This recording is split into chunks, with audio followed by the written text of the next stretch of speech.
VVIP गट्टू था, उसके कारण बेटी मरी है। ये वीवीआईपी है, होता कौन है हमसे एक्स्ट्रा सर्विस लेने वाला?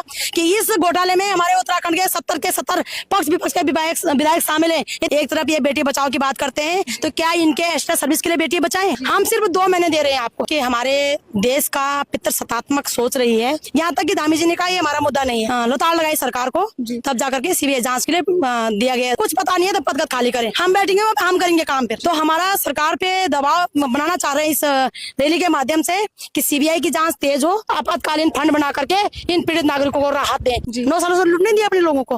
भाजपा के पूर्व विधायक सुरेश राठौर की पत्नी, जब महिलाओं पे आफत आती है कोई भी महिलाओं का साथ खड़ा नहीं होता। महिलाएं अपने लिए जागरूक नहीं है, क्योंकि ये बेहद चिंताजनक बात है। तो ऐसा आराम कर रहे हैं जिन्होंने राजनीति को मौज मस्ती का अड्डा बना दिया है। यदि वो ये कहते हैं कि हमें कुछ नहीं पता, तो वो संन्यास ले लें, इस्तीफा दे दें, हम अपना काम अपना आप करेंगे। फिर आप ये रिपोर्ट के माध्यम से कहना चाहूंगी, सबसे पहले टैक्स न केवल पर टैक्स, आपको फांसी लगनी चाहिए। इस वक्त हम मौजूद है नगर गढ़वाल स्थित तहसील कार्यालय में। आज पीपल चौरी चौराहे से लेकर तहसील तक महिलाओं के द्वारा, वे महिलाएं जो एलआईसी से घोटाला हुआ था उसकी पीड़ित है, वे महिलाएं आज यहाँ पर जमा हुई थी और उन्होंने जन आक्रोश रैली निकाले, जिसमें उनके मुद्दे थे कि जल्द से जल्द सीबीआई मांग चल रही है उसे पूरा कर महिलाओं को न्याय दिया जाए। तो इसी उसमें हम सरस्वती देवी जी से बातचीत करते हैं, जो कि छोटे से छोटे और बड़े से बड़े आंदोलन में महिलाओं के साथ मिलकर और पूरे आम जन के साथ चलकर आंदोलन को समर्थन देती है और उनके आंदोलन सफल भी होते हैं। तो आइए उनसे बातचीत करते हैं। सरस्वती देवी जी, आपका स्वागत है हमारे रीजनल रिपोर्टर में। सीबीआई जांच चल रही है, लेकिन फिर भी आप लोग की ओर से रैली निकाली गई, तो क्या आपको उस पर विश्वास नहीं है कि जो सीबीआई जांच होगी निष्पक्ष होगी? बहन, सबसे पहले आपका रीजनल रिपोर्ट का मैं स्वागत करती हूँ। विश्वास तो हमें अपने शासन प्रशासन पे भी था, लेकिन उन्होंने हमारे साथ धोखा किया। और मैं ये मानती हूँ कि हमारे सीएम साहब ने, हम जब जुलाई में वहाँ बड़ी रैली लेके गए थे, तो उन्होंने जुलाई में सीबीआई जांच के लिए दे दी थी। तो आज ऑलरेडी 6 महीने पूरे हो चुके हैं।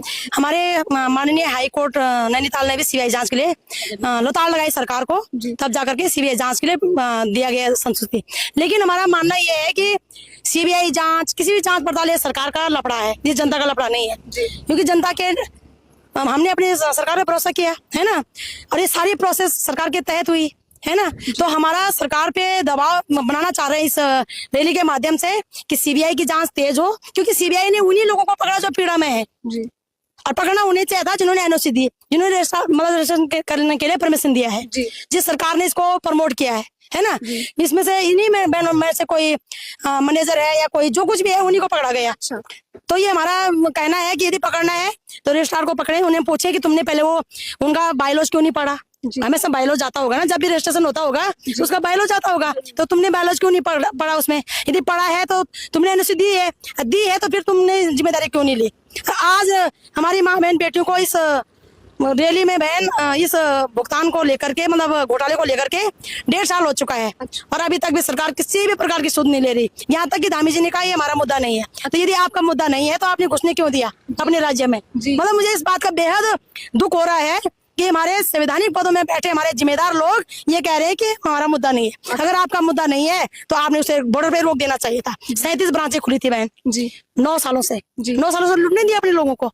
यहाँ पे सैनिक परिवार से आ रखे हैं, और जो हमारे इस समय ड्यूटी पे हैं लोग, ऑन ड्यूटी पे, उन परिवारों के पैसे, सैनिकों के पैसे हैं, जो रिटायर फौजी हैं उनके पैसे हैं, जो हमारे झाड़ू पोछा मारने, मतलब एवरी जितने भी सोसाइटी है सबके पैसे इसमें फंसे हुए हैं। यहाँ तक कि जो रेलवे में और डैम में जिनके जमीनें गई उनके भी पैसे इसमें फंसे हुए हैं। सरकार कोई वही नहीं है, होश ही नहीं है।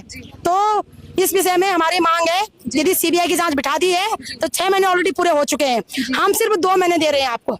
2 महीने में सीबीआई जांच को कंप्लीट करें, पीड़ित नागरिकों का पैसा सम्मान सहित ब्याज को समय दें, और तब तक हमारी केंद्र सरकार, राज्य सरकार आपातकालीन फंड बना करके इन पीड़ित नागरिकों को राहत दें। इनके घर में बहन नमक खाने के लिए पैसा नहीं है, आजकल महंगाई कितनी है, नमक खाने के लिए पैसे नहीं है, तो सरकार इस पे संज्ञान ले। जी, जब एलआईसी घर घर गांव-गांव में पैठ बना रही थी, तो क्या आपको लगता है कि प्रशासन और नियामक को इसकी खबर थी? बिल्कुल थी जी, क्योंकि हम बहन बिना हेलमेट के रोड पे गाड़ी नहीं चला सकते, बिना लाइसेंस के हम लोग ठेली नहीं चला सकते, है ना, उसके लिए भी हमें परमिशन लेना पड़ता है। तो 37 ब्रांच, आपको पता है कि जब लेन देन का मामला होता है तो उसमें तो शायद हमारे जो ये सबसे बड़ा जो बैंक को वो हैंडल करते, क्या बोलते हैं उसको, आरबीआई। बिना आरबीआई की परमिशन से कुछ भी नहीं होता है, तो सबको खबर है हमें। जी। खासकर मैं अपनी 70 उत्तराखंड के मैं आरोप लगाती हूँ यहाँ पे कि इस घोटाले में हमारे उत्तराखंड के 70 पक्ष विपक्ष के विधायक शामिल हैं। यदि नहीं है तो वो क्यों नहीं सड़कों पे आते हैं, क्यों नहीं आवाज उठाते विधानसभा में कि यहाँ के 25 लाख ग्राहक, 25,000 एजेंट और 50 अरब रुपए गबन हो रखे हैं। अच्छा, मजाक की विषय है क्या? मतलब लोगों का खून पसीने का पैसा, क्यों नहीं आवाज उठा रहे हैं? किस लिए होते हैं जनप्रतिनिधि? हमारे 5 सांसद हैं, गढ़वाल सांसद हैं, क्यों नहीं आवाज उठाते हैं? तो इस विषय में हमें नाराजगी भी है और मुझे लगता है कि लापरवाह लोग बैठे हुए हैं जिन्हें कोई होश खबर नहीं है। बिल्कुल बहन जी। जो आप इतनी बड़ी बड़ी रैलियां निकालती हैं, आप देहरादून तक जाती हैं, लेकिन सरकार के कानों पर जूं नहीं रेंग रही, ऐसा क्यों? बहन मुझे लगता है कि या तो सरकार को घमंड है, अच्छा, बिल्कुल घमंड है, और या फिर सरकार निकम्मी है। दो ही चीज हो सकते हैं, या तो अहंकार है कि जनता हमारी क्या बिगाड़ लेगी, या फिर हमें पता नहीं। दो ही चीज होते हैं ना, या फिर इनको पता नहीं है कि क्या करना है। और अगर अहंकार भी है तो अहंकार हम तोड़ेंगे, और कुछ पता नहीं है तो पदगत खाली करें, हम बैठेंगे हम करेंगे काम फिर। जी मैं जी। आगामी विधानसभा चुनाव है, सरकार का दोहरा रवैया क्या साबित करता है? मैडम, सरकार का, भाजपा का तो हमेशा दोहरा रवैया रहा है। इस बात की मुझे बहुत ज्यादा खेद भी है कि एक तरफ सरकार कहती है कि महिला सशक्तिकरण, बेटी बचाओ बेटी पढ़ाओ। मैं इस विषय में संज्ञान लेना चाहती हूं कि कल ही भाजपा के पूर्व विधायक सुरेश राठौर की पत्नी उर्मिला मैडम ने कहा है कि बेटी अंकिता में जो बोला वीवीआईपी गट्टू था, उसके कारण बेटी मरी है। वो हमारी बेटी से एक्स्ट्रा सर्विस मांग रहा था। एक तरफ ये बेटी बचाओ की बात करते हैं तो क्या इनके एक्स्ट्रा सर्विस के लिए बेटी बचाएं? एक तरफ ये बेटी पढ़ाओ की बात करते हैं, स्कूलों में ताला लग गए हैं। एक तरफ ये नारी सशक्तिकरण की बात करते हैं, तो जब हम सशक्त नारी इनसे सवाल पूछने जाते हैं तो ये हमें गाड़ियों में भर करके जेल में या फिर पुलिस थानों में अरेस्ट कर लेते हैं। एक तरफ ये रोजगार की बात करते हैं, जब महिलाएं रोजगार में जाते हैं तो सबको ठग ले, मतलब जो अपना पैसा था वो भी लूट ले जाते हैं। तो इनका थोड़ा रवैया है ही मैम, और जनता को इस विषय में सबक लेना चाहिए।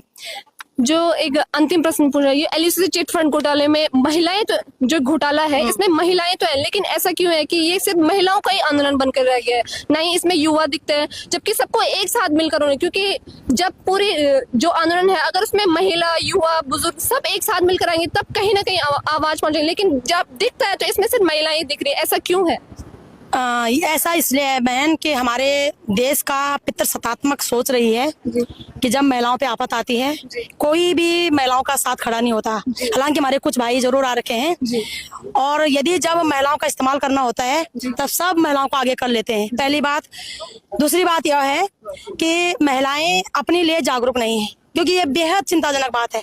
महिलाएं अपने बच्चे के लिए जागरूक हैं, मायका के लिए, ससुराल के लिए, राजनीतिक के मतलब नेताओं को बनाने के लिए जागरूक हैं, लेकिन खुद हमारी क्या अधिकार हैं, क्या अस्मिता है, क्या है, उसके लिए जागरूक नहीं। ये बेहद चिंताजनक बात है, और मैं चाहती हूँ कि आप जैसे सच्चे रिपोर्टर इस बात को भी संज्ञान लें, महिलाओं को जागरूक बनाएं अपने अधिकारों के लिए। यदि महिलाएं खड़ी हो जाएं, इनकी बाप की हिम्मत नहीं है हम पर टच करने की भी। ये वीवीआईपी है, होता कौन है हमसे एक्स्ट्रा सर्विस लेने वाला? और मैं एक बात और संज्ञान में लेना चाहूंगी बहन, यहाँ पे ये बहन पूनम क्या नाम, चुगली पूनम, तो इनका भाई है जितेंद्र कुमार, इसके लिए भी मैंने आवाज उठाई थी। अभी तक इनके भाई के संदर्भ में चार्जशीट दायर नहीं हुई, और हम आवाज उठा रहे हैं, हमारे घरों में एफआईआर भेजी जा रही है।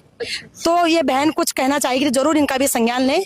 और बहन में हमारे 5 मुद्दों को लेकर अभी है, एक स्वास्थ्य के मुद्दे को लेकर के, एक माँ बहन बेटों के साथ जो अत्याचार हो रहा है, ये श्रीनगर में जो नशा फैल रखा है, और ये जो बाघ भालू का आतंक है, गांव-गांव से जो हमारे लोग मतलब मर रहे हैं, ऊपर से जब अस्पताल जा रहे हैं तो रेफर सेंटर बन रहे हैं, तो मतलब कुछ भी सुविधा हमारे लिए नहीं है। तो ये मुझे सरकार की साजिश लग रही है। पहले हमको शिक्षा, स्वास्थ्य, न्याय, सुरक्षा से वंचित रखो, फिर बचे कुछ लोगों को बाघ भालू से मरवा दो, और जो फिर बचे कुछ होंगे वो प्लान कर लाएंगे। एक लेंसीडोन के विधायक हमारा एक बयान दिया, मुझे तो शर्म आई उनके बयान पे कि जिनके खेती बंजर है उन पर टैक्स लगना चाहिए। तो मैं इस आपके रिपोर्ट के माध्यम से कहना चाहूंगी, सबसे पहले टैक्स, न केवल पर टैक्स, आपको फांसी लगनी चाहिए। यदि आप पहाड़ के क्षेत्रों में शिक्षा, स्वास्थ्य, न्याय, सुरक्षा, रोजगार दे देते तो हमारे लोग प्लान क्यों करते, है ना? तो यदि कोई दोषी है तो शासन प्रशासन है, हमारे विधायक है, हमारे राज्य सरकार और केंद्र सरकार है, हमारी ब्यूरोक्रेसी है, हमारे इनको सब पता है। इन्हें नहीं पता तो ये पद खाली करें। यदि हमारे ब्यूरोक्रेसी, हमारा पुलिस प्रशासन, हमारा शासन ये समझता है कि हमें नहीं पता तो पद खाली करें। अगर जनता को पता नहीं हो तो इस बात का पता चलता है, लेकिन जो संवैधानिक पदों से तनख्वाह ले रहे हैं जो ऐसो आराम कर रहे हैं, जिन्होंने राजनीति को मौज मस्ती का अड्डा बना दिया है, यदि वो ये कहते हैं कि हमें कुछ नहीं पता तो वो संन्यास ले लें, इस्तीफा दे दें, हम अपना काम अपना आप करेंगे। फिर जब आवाज हम नहीं उठानी है तो इनका क्या काम है पद कदम में बैठ करके। तो हमारे साथ अभी मौजूद थी सरस्वती देवी जी, जिन्होंने बताया कि सरकार को पूरी तरह से, उन्होंने कहा कि सरकार को पूरी तरह इसका पता है कि कहीं ना कहीं जो आरबीआई की ओर से भी इसे जब सेंक्शन दिया गया, सरकार की ओर से पहले इसे कृषि मंत्रालय में और फिर सहकारिता मंत्रालय में बदला गया, जब सब चीजें पता है तो फिर क्यों सरकार इस पर चेतती नहीं है। सरकार की ओर से जुलाई माह में सीबीआई के लिए जांच की जो कार्रवाई थी वो शुरू कर दी गई है, लेकिन फिर भी जांच में 46 लोग पकड़े गए, लेकिन वही लोग जो इसमें एजेंट थे और जो इसमें वास्तव में इसमें लिप्त थे वो भाग चुके हैं। और उनका कहना है कि ये सही है कि न्याय, शिक्षा, बेरोजगारी, जब तक ये मुद्दे पहाड़ में रहेंगे तो हम किस प्रकार से करेंगे। और आज यहाँ पर देखा गया कि यहाँ पर सिर्फ महिलाएं थी, ऐसा तो नहीं है कि महिलाओं का इसमें, क्योंकि कहीं ना कहीं पुरुष भी थे, सैनिक भी थे, लेकिन उनकी तरफ से भी आवाज उठाई गई। मुझे लगता है कि जब तक आवाज एकजुटता के साथ नहीं उठती है तब तक भी कोई आंदोलन अपनी चरम स्थिति पर नहीं पहुंचता है। तो सबको उनके साथ मिलकर आना चाहिए और उनके साथ मिलकर इस आंदोलन को समर्थन करना चाहिए। धन्यवाद।